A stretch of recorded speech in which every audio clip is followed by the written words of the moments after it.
Hello and welcome to another Turtleton's tutorials. Today we're going to be looking at Minecraft pistons and their use in automated crop harvesting.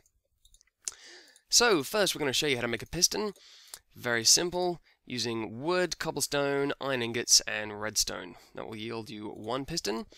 And using a slime ball obtained from a slime, we'll make a sticky piston. Now, automated harvesting of crops can be very simple if done correctly. In this example here we have a section of wheat on top of a tiled dirt block, and we have a piston adjacent to it. This is a regular piston.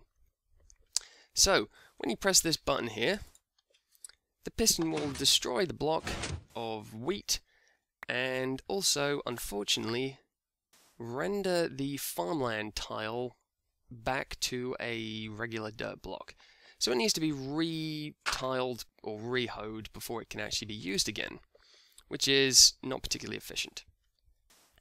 In this example, we have a sticky piston, which is set below the tiled dirt block, which, when pressing the button in this case, will destroy the wheat in a similar fashion, but leave the top of the dirt in a farmland state. So you can replace your wheat and grow it as you see fit. Of course, the same logic applies to an inverted state of a piston, where the button has been, or the output of the button has been inverted using this redstone torch, and it basically puts it in the extended position as opposed to retracted. Here again, pressing the button will lower the tile and still leave it in a farmland state. As you can see here, it will still allow it to grow.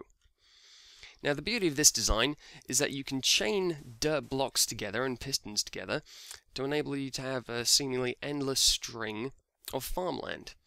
And exactly the same process is true. It will yield a lot more crops. Now just tidying this up for a moment.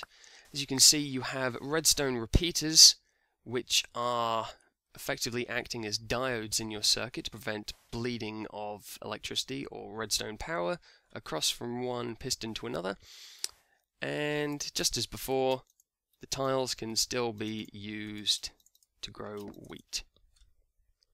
Now, in more of a practical setup, here we have a mock representation of what you might find in your house or your base or your cave or wherever you choose to grow your wheat.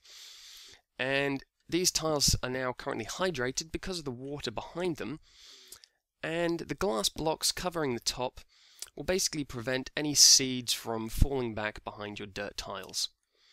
Now, just in the same case as before, pressing the button will distribute all the seeds in the wheat to yourself, and the tops of these farmland tiles are not destroyed by the water, which is a very good bonus.